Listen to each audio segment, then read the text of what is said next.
and found out that the owner wasn't so sure that he wanted to sell the restaurant. Why? Because he liked being the owner of this restaurant. He liked the feeling of control and autonomy that it gave him. He liked the feeling of recognition that it gave him as he went from table to table every night and everyone said, that's the owner of the restaurant. And he wasn't so sure that he wanted to be the employee of a big multinational company. So the acquisitions negotiator said, aha, we've uncovered some unmet needs, some unmet interests. Let's see if we can invent some options. So he went back to the owner and said, well, this would be rather unusual for a multinational company like ours and a single individual to form a joint venture. But what if we form a joint venture so that you won't work for us? You'll be the president of the joint venture. You'll have the autonomy and the control that you want. You'll have the recognition that you want. You'll be the president.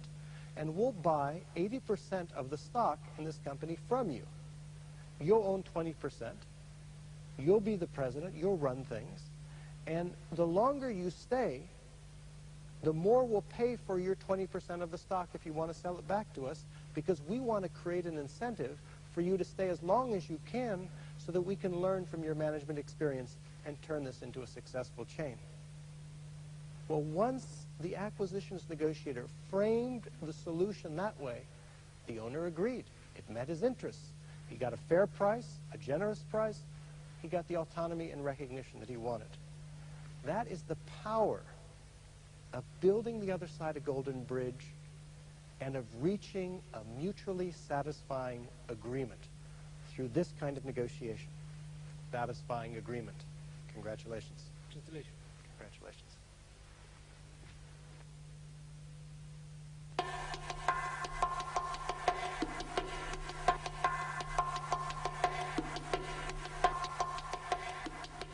Before concluding, I'd like to leave you with a note about ethics and negotiation. Negotiation is often associated in the public mind with various forms of deception or manipulation.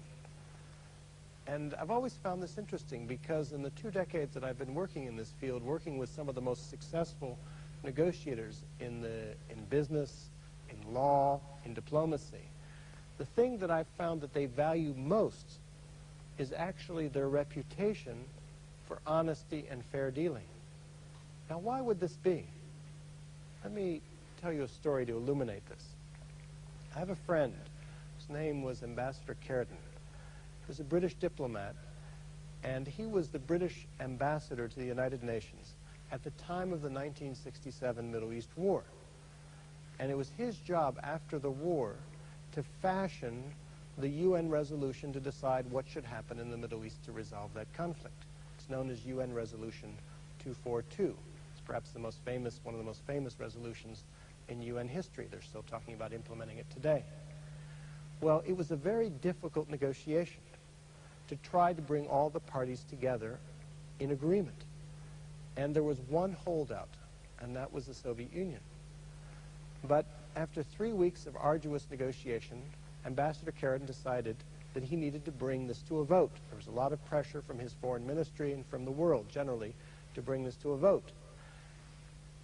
But it was a risk because the Soviet Union had a veto. 10 minutes before the vote, the Soviet ambassador approached him in the corridor and said, Ambassador Carrington, I'd like to ask you a favor. I would like to ask you to postpone that vote by 2 weeks. And Carrington could see that he had built a very fragile coalition in favor of the amendment, that coalition could easily fragment in 2 weeks. So he had a lot of pressure on him to bring this to a vote. So he said, I'm sorry, Ambassador Kuznetsov, but everyone knows where we stand on this resolution. I think we're going to have to proceed with the vote. And Ambassador Kuznetsov said, Ambassador Carrington, you must have misunderstood me. I'm asking you as a personal favor if you will postpone that vote by 2 weeks.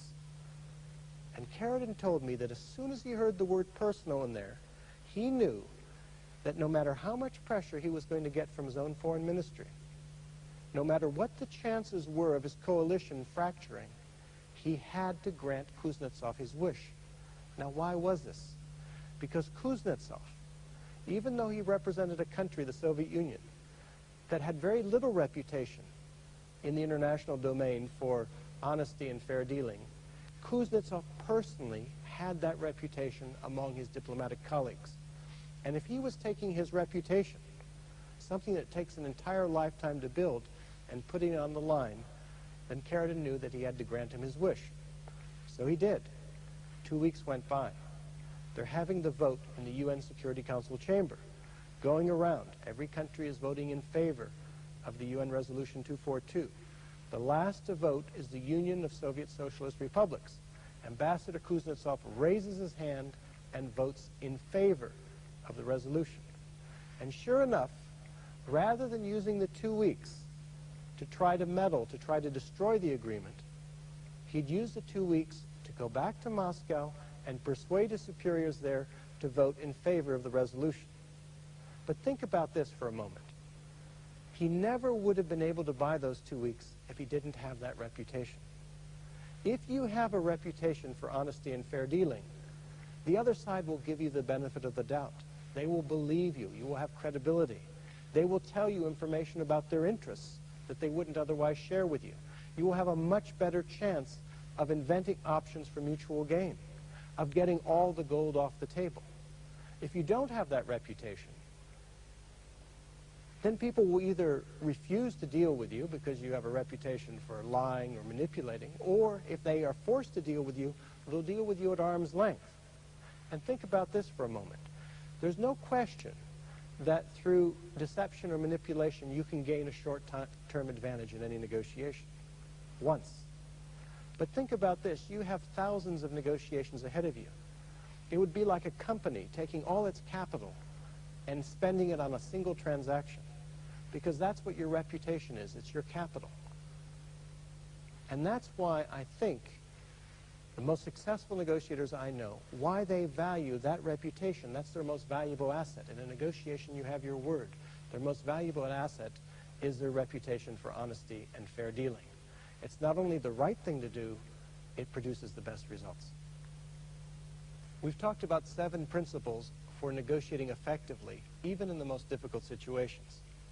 I'd like to leave you with one lesson that unites all 7 principles, and that's the lesson of becoming a reflective negotiator. Think about this for a moment. We say we negotiate, most of us, 50% of our time. If we were swimming 50% of our time, we would probably be in the Olympics. And the question is, as good as we might be at the art of negotiation, why aren't we all in the negotiation Olympics? I think the answer to that question is that when we swim, we always have part of our attention focused on the process of swimming, on our strokes, on our technique, so that we're continually improving the way in which we swim. When we negotiate, however, we have almost all of our attention focused not on the process, but on the outcome, on the dollars and cents, on the terms and conditions, on the substance of the agreement. And if we can learn to spend a little bit of our time and attention on the process of going to the balcony, of stepping to the other person's side, of focusing on interests and inventing options and using criteria, of developing a good alternative and building them a golden bridge. If we can focus on the process of doing those 7 things and continually improve our negotiations, continually learn from each negotiation, then we can end up as champions in the negotiation Olympics. I hope you will be able to apply these 7 principles with profit and satisfaction in your negotiations. I want to wish you all the best, and I want to encourage you to go for the gold.